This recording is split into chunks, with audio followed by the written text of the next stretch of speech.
او ساده هغه دی چې خوشحاله دی چې زه وخت روان دی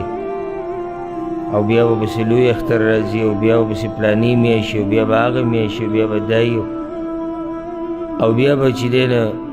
دا کار کوم او بیا به د بچو دپاره دا کېږي او بیا به ملک ته ځم او بیا به راځم دې ته خوشحاله دي او سوچ دې ته نه کوي چې دا ورځې او شپې چې تېرېږي نو زه ختمېږم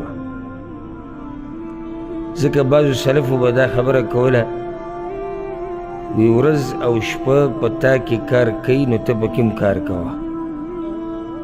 ورځ او شپه په تا کې کار کوي نو ته پکې هم کار کوه